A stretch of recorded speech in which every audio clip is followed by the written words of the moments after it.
महाभारत पढ़ने से डरते हैं, कहते हैं महाभारत पढ़ने से महाभारत होती है। भैया, महाभारत न पढ़ने से महाभारत होती है। महाभारत हमें ये बताती है कि हमें क्या करना है और क्या नहीं करना है। अगर आप दुर्योधन के चरित्र को पढ़ेंगे, वो अच्छा लगेगा तो दुर्योधन बन जाएंगे। आप अर्जुन के चरित्र को पढ़ेंगे तो आप अर्जुन बन जाएंगे। वेद वेदांत का ज्ञान करने से कोई भगवान को प्राप्त नहीं कर सकता है। दुर्योधन को भी था। भगवान का दर्शन करने से कोई भगवान को प्राप्त नहीं कर सकता है। दुर्योधन ने भी भगवान का दर्शन किया था। भगवान को की प्राप्ति तो आत्मनिवेदन से होती है, धर्म के पथ पे चलने से होती है। तो ये कथा समझ में आई। अब उस कथा को समझिए जो मैंने बोला था। दुर्योधन को भीम ने मारा और वो खून से लथपथ होकर धरती पे पड़ा था।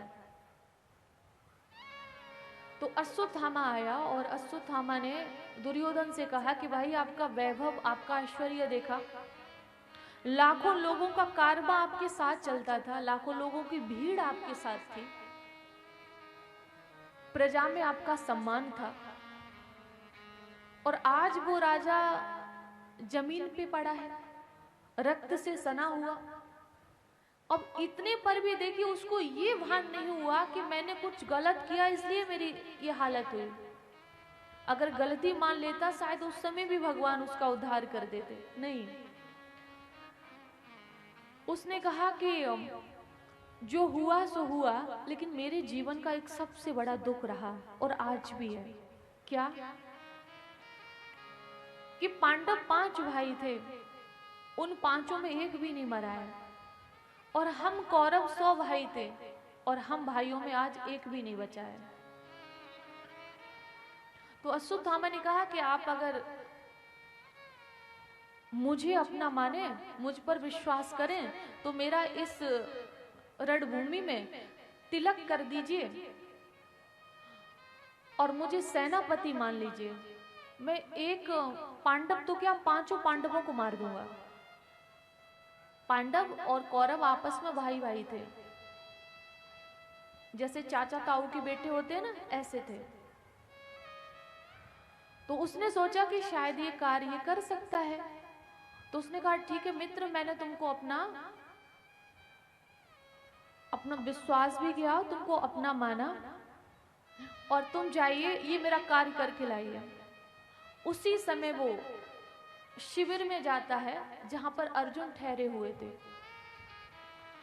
तो महाभारत का अगर आप पढ़ेंगे तो उस समय कृष्ण भगवान कौरवों की माता गांधारी के पास बैठे हुए थे। दुर्योधन की जो मैया थी ना गांधारी, वहां पे बैठे हुए थे। उसके बाद विदुर आदि से बातचीत की। तो जैसे ही ये मारने के लिए जा रहा था तो कृष्ण भगवान वहां से चले और कहा कि मुझे पांडवों के पास जाना चाहिए, क्योंकि अश्वत्थामा ने उन्हें मारने का प्लान बनाया है। अब इस बात से समझिए भगवान हमारी हर बात को सुनते हैं, इस बात से समझिए। तो भगवान वैसे इधर आते और पांडवों से कहा कि ऐसा करिए, अब विजय श्री को प्राप्त हो चुके, चलो गंगा किनारे चलते हैं, हंस का दर्शन कराएंगे और कुछ मस्ती करते हैं, थोड़ा सा घुमा के लाते हैं। ये भगवान ने कहा।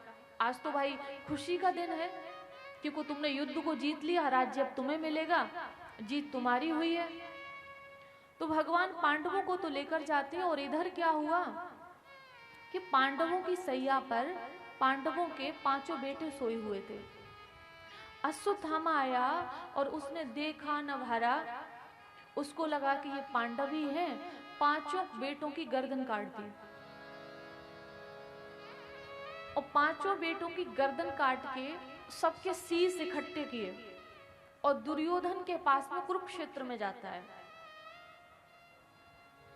और कहा कि मित्र, आप कह रहे थे कि एक पांडव अगर मर जाए तो मैं आखिरी श्वास चैन से ले लूं, देखो मैंने 5 पांडवों को मार दिया। तो वो बहुत खुश हो गया कि भाई 5 पांडव मारे गए हैं, और जैसे ही उसने शीश दिखाया तो बोला कि मुझे भीम का शीश दिखाओ, कि जिन्होंने उसकी जंघा तोड़ी थी। बोले भीम का शीश दिखाइए। और जैसे ही भीम का शीश दिखाया गया तो उसने जोर से कस के दबाया, और जब कस के दबाया तो वो जो शीश था वो दबने लगा। तो उसको लगा कि 10,000 हाथियों का बल था, वो व्यक्ति ऐसे तो नहीं मर सकता। जिसको कोई महाभारत के युद्ध में हरा नहीं पाया, उसका सर ऐसे दब तो नहीं सकता। जब उसने गौर से देखा तो देखा ये भीम का बेटा है। जब ये देखा तो कहा कि अरे दुष्ट, तूने तो मेरे कुल में कोई मारने वाला भी नहीं छोड़ा। पितरों का तर्पण कैसे होगा? मेरा बैर पांडवों से था, पांडव पुत्रों से नहीं था। पितरों का तर्पण कैसे होगा? मेरे कुल में तो कोई पानी देने वाला नहीं छोड़ा। ये जो श्राद्ध आदि आप लोग करते हो ना पितरों के निमित्त, ये सब उनको मिलता है। जब इस प्रकार रोया तो मतलब पहले उसको खुशी हुई, फिर उसको शोक हुआ, और ऐसे करके वो मृत्यु को प्राप्त हो गया। जब वो मृत्यु को प्राप्त हो गया तो अश्वत्थामा जान गया कि अब अर्जुन हमें नहीं छोड़ेंगे। ध्यान से सुनना ये कथा। जब जान गया तो उसने भागना प्रारंभ किया, और जब भागना प्रारंभ किया तो इधर अर्जुन आए शिविर में लौट के। जब द्रौपदी ने देखा कि 5 बेटों को मार दिया गया है, धड़ तो पड़े हुए थे, पूरा शिविर रक्त में सना हुआ था, लेकिन ये शीश नहीं थे एक भी बेटे के। चीत्कार मची हुई है, शिविर में रुदन हो रहा है, सब द्रौपदी को समझा रहे हैं। जब अर्जुन ने देखा तो अर्जुन ने कहा कि पुत्रों की हालत किसने की है? तो कृष्ण भगवान ने कहा कि ये हालत तो अश्वत्थामा ने की है, जो तुम्हारे गुरु का पुत्र है। और उसी समय अर्जुन ने भगवान से कहा कि केशव रथ निकालो, मैं अश्वत्थामा का पीछा करना चाहता हूं और उसे द्रौपदी के सामने प्रस्तुत करूंगा, जो द्रौपदी कहेगी वो करूंगा। ये कहा। भगवान ने रथ निकाला। हम सभी जानते हैं कि महाभारत के युद्ध में भगवान अर्जुन के सारथी बने थे। कितने लोगों को पता है? सारथी बने थे ना। अब सोचो भगवान और अर्जुन का कैसा रिश्ता होगा कि वो सारथी बने। रथ को निकाला और अश्वत्थामा के पीछे पीछे गए। जब अश्वत्थामा ने सोचा कि हम बच नहीं पाएंगे तो उसने ब्रह्मास्त्र का प्रयोग किया। कृष्ण कृष्ण महाबाहो भक्ता नाम भयंकरा। भगवान से अर्जुन ने कहा कि ये भयंकर अग्नि हमारे पास आ रही है, ये क्या है? तो भगवान ने कहा प्राण रक्षा के लिए अश्वत्थामा ने ब्रह्मास्त्र का प्रयोग किया है, तो तुम भी ब्रह्मास्त्र का प्रयोग करिए। तो इन्होंने ब्रह्मास्त्र का प्रयोग किया, उसके ब्रह्मास्त्र को शांत किया और इसको पकड़ लिया, रस्सियों से बांध लिया और बांधकर शिविर में लेके आए। शिविर में लेके आए, द्रौपदी से कहा कि ये तुम्हारे 5 पुत्रों का हत्यारा है, बताओ इसके साथ क्या करना चाहिए। और जब द्रौपदी ने देखा तो वामस स्वभावा कृपया ननामचा, दोनों हाथ जोड़ के गुरुपुत्र अश्वत्थामा की चरणों में प्रणाम किया। इस बात से क्या समझ में आया? ऐसे समझिए, जिसने आपके किसी हितैषी को मार दिया हो, किसी आपके परिवारी जन को मार दिया हो, आप उसे मारेंगे या प्रणाम करेंगे? बताइए। आप उसको छोड़ेंगे नहीं, बाद में चाहे जो सजा हो। लेकिन द्रौपदी ने आज प्रणाम किया और अर्जुन से कहा कि मुच्चिताम एष ब्राह्मणों नितराम गुरु। पहले तो ये गुरु का पुत्र है और ये ब्राह्मण का बालक है। शास्त्रों में ब्राह्मणों की पूजा तो बताई गई है, उनका सम्मान करना तो बताया गया है, उनको मारना नहीं बताया है। अगर ब्राह्मण देव का आचरण अच्छा नहीं है तो भी हमारे शास्त्रों में, पुराणों में मारने का विधान नहीं है। और जो ब्राह्मणों पे हाथ उठाता है, उनकी हत्या करता है, उन्हें ब्रह्म हत्या का पाप लगता है। और जिस ब्रह्म हत्या से मुक्ति पाना, मैं ये तो नहीं कहूंगी मुश्किल है, लेकिन ये मैं जरूर करूंगी कि बहुत कठिन है। अब प्रश्न ये उठता है, क्या ब्राह्मण देव को ही नहीं मारना चाहिए। देखिए, हत्या किसी की भी नहीं करनी चाहिए, चाहे वो किसी भी जाति का कोई व्यक्ति हो, और चाहे भी कोई पशु हो, कोई पक्षी हो, कोई छोटे से चींटी से लेके हाथी तक कोई भी जीव हो। हत्या करना पाप नहीं, महापाप है। आपको भी भगवान ने बनाया है, उनको भी भगवान ने बनाया है। आपके भी भगवान है, उनके भी भगवान है। तो अगर ऐसा करोगे तो इस संसार में भी दंड मिलेगा और उस संसार में भी नरक मिलेगा, ये सच है। तो द्रौपदी ने कहा कि ये ब्राह्मण बालक है और गुरु का पुत्र है, मानना नहीं चाहिए। जिन गुरु से आपने वेदों का ज्ञान लिया, शस्त्र ज्ञान लिया, उन गुरु के बालक की आप हत्या कैसे कर सकते हो? जब ये बहुत वार्तालाप हुआ काफी देर तक, तो उस समय उन्होंने कहा कि इसकी जो माँ है ना, माँ रोदी दस्य जननी गौतमी पति देवता। आज मेरे बालक इस दुनिया में नहीं है ना, तो मेरे दिल में बड़ी तकलीफ है। तो मैं नहीं चाहती हूँ कि जो पीड़ा, जो दर्द आज मुझे हो रहा है वो किसी और को हो, ये मैं नहीं चाहती। इसलिए आप इसको छोड़ दीजिए। अगर आप क्या तो इसको छोड़ेंगे नहीं, तो आप एक शर्त मेरी मानिए कि इसको मारने से मेरे 5 बेटे अगर जीवित हो जाएं तो मार दीजिए। अर्जुन ने कहा ये तो संभव नहीं है। बोले ये संभव नहीं है तो जो अपराध इसने किया है वो अपराध आप नहीं कर सकते। हे आर्यपुत्र, ये अपराध आप नहीं कर सकते। हम लोग ये तो कहते हैं कि हम धर्म के मार्ग पे हैं, ये तो खूब कहते हैं। देखिए, धीरज, धर्म, मित्र और नारी, आपत्काल परखिए चारी। आप में कितना धर्म है, कितना धैर्य है, ये उस समय परखिए जब कोई विपत्ति आ जाए, कोई मुसीबत आ जाए। ऐसे तो हम सब कह देते हैं। जब किसी परिस्थिति का सामना करो, उस समय अगर आपका धैर्य बरकरार है, तब आप मानिएगा कि आप धर्म के पथ पे हैं। तो आज अर्जुन को भगवान ने मुस्कुराते हुए इशारा किया और कहा, अर्जुन, ब्रह्म बंधुर न हंतव्य आतताई बदार हरा। कि ब्राह्मण कितना भी अदम हो, कितना भी बड़ा पापी हो, लेकिन मारने का विधान नहीं है। लेकिन हाँ, आतताई को छोड़ना नहीं चाहिए। और भगवान ने अर्जुन को फंसा दिया। कहते ना, कृष्ण भगवान की चाल भी टेढ़ी, खड़े भी टेढ़े होते हैं और उनकी लीला भी टेढ़ी, उनकी बातें भी टेढ़ी। अगर आप भगवत गीता को पढ़ेंगे तो आप 1-2 अध्याय के बाद में आपका दिमाग घूम जाएगा कि एक ही बात को भगवान कभी ऐसे कहते हैं तो कभी इधर से कहते हैं। अर्जुन का भी दिमाग घूम जाता। कभी कहते हैं कि अर्जुन देखो, तुम कर्तव्य पालन करो। महाभारत के युद्ध में जब गीता का ज्ञान दिया, कर्तव्य पालन करो, कर्म करो, कर्म करना श्रेष्ठ है। कभी कहते हैं कि तुम ये करो, ये करना श्रेष्ठ है।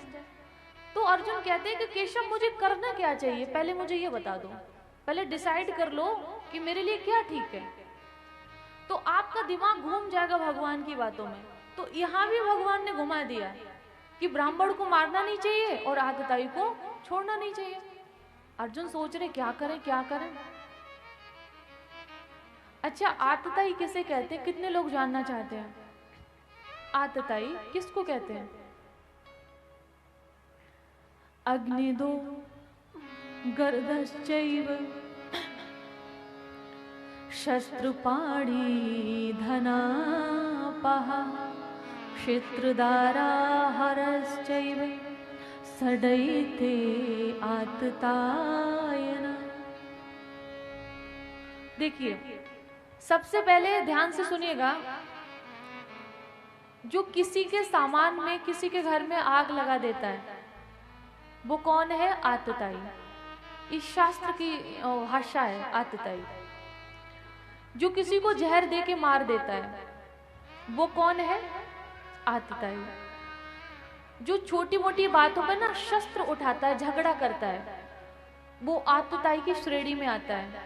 जो किसी के धन का हरण करता है, किसी की भूमि का हरण करता है, किसी की पत्नी का हरण करता है। सबकी समझ में आया? दोबारा बताऊं? हाथ उठाइए, कितने लोगों की समझ में आया? वैसे मुझे बताने की जरूरत नहीं है, मुझे ऐसा लगता है। फिर से सुन लीजिए, मैं बता दे रही हूँ एक एक शब्द में। अग्निदो गर्दश्चैव शस्त्रपाणी धनापः क्षित्रदारा हरश्चैव सडैते आततायन। जो किसी के घर में आग लगाता है, पहले नंबर पे, किसी को जहर देके मारता है, बेवजह शस्त्र उठाता है, किसी के धन का हरण करता है, मतलब चोरी करना, किसी की भूमि का हरण करता है, किसी के प्लॉट पे या खेत पे कब्जा करना, और किसी की पत्नी का हरण करता है, किसी भी बहन को, किसी भी माता को चुरा लेना, उसका अपहरण कर लेना। ये क्षेत्रदारा हरश्चैव क्षेत्रदारा हरश्चैव सडैते आततायिना। ये जो 6 प्रकार के लोग हैं आतताई की श्रेणी में आते हैं।